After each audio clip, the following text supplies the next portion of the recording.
Hey, everybody, this is the OBR's What to Watch for the matchup against the Pittsburgh Steelers this week. I'm Corey Gaudreau and joined by our very own producer, Ian McBride. Yeah, they let me out of the dungeon. As you can see, I live in just an endless blue space, and they just kind of wake me up to do Twitch shows and then lock me back up again. But I'm here to do What to Watch. We're gonna talk about the Pittsburgh Steelers coming up. All right, well, thanks for joining us, Ian. We've got an AFC North matchup for the Browns, so heavy-hitting questions for a heavy-hitting matchup. What is the most important thing to watch for in this matchup against the Steelers? So I think the number one thing is going to be stopping the Steelers' pass offense, and that may seem a little bit weird because Najee Harris is really the guy for the Steelers right now. But I think the Browns have kind of proven that they can stop the run when they need to stop the run. They've been consistently good at it basically the entire year. So I think with the Steelers, you're looking at their pass offense. Steelers run 11 personnel, which is 3 wide receivers, 1 tight end, 1 running back, at the third highest rate in the league. Third highest. The tight end they usually run with that set is Pat Freiermuth, who is more of a receiving threat. He's a rookie, so he's better catching the ball than blocking. That's usually how rookies develop.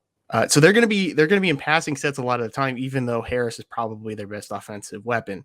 The big thing is if Denzel Ward can't go, you don't really have any breathing room depth-wise. You're going to have Greedy Williams, Troy Hill, Greg Newsome on the field pretty much the entire time to match those 3 wide receiver sets. And so without that room depth-wise, it could become difficult to stop the passing offense, even though I think a lot of people know Ben Roethlisberger, one of the worst quarterbacks in the NFL this year. Let's not sugarcoat it. He really is. But they have talent, and if you leave guys open, he's going to find them. You've got Deontay Johnson, Chase Claypool, and James Washington. Juju Smith-Schuster is usually the safety valve. He is out with an injury. Deontay Johnson has really stepped up this season, so he's kind of taken over that role. Now, I'm going to hit you with a stat, Corey. This is one of the weirdest stats I have ever seen, just flat out ever seen. Najee Harris this year, 244 receiving yards. His yards after catch, 244. That's his average depth of target is the line of scrimmage. So that tells you how they're going to use Najee Harris. He has really become that, okay, we don't have a play here. Let's just throw it to him. Let's see what he does. Browns need to tackle.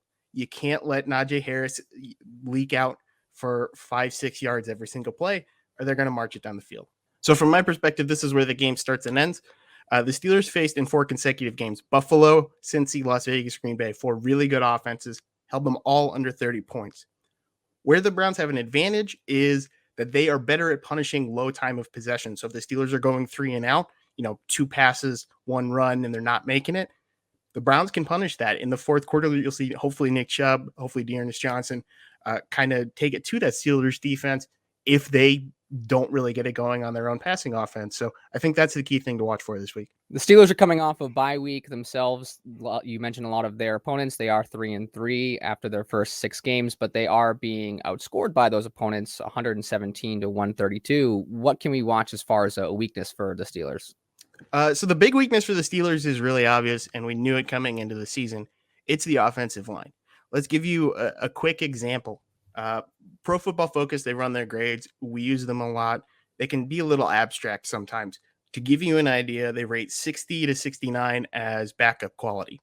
So anything 70 or above, that's starter quality. 60 to 69 is backup quality. Lower than 60, you're wondering why they're even on roster.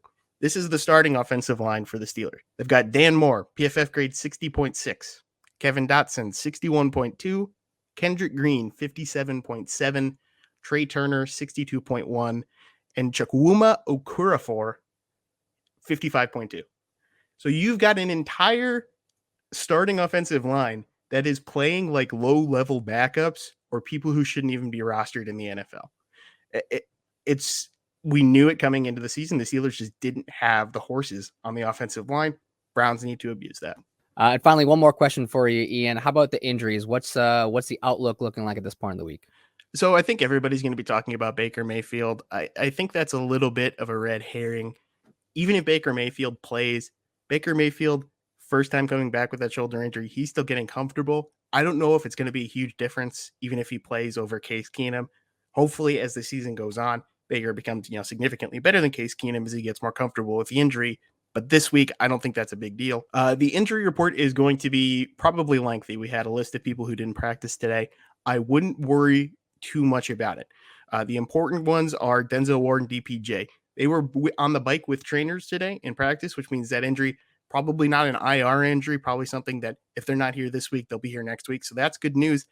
I think it's not going to be that bad from an injury perspective, besides, Baker Mayfield, who would love to see him back. But I wouldn't worry about it. You're going to see the really long list on Wednesday of DNPs or people who, had talked to the trainers. But I don't think the injuries are going to be as big of a factor this week. All right. For our producer, Ian McBride, I'm Corey Gaudreau. Thanks for joining us on the OBR What to Watch for the matchup against the Steelers. We'll see you on Sunday.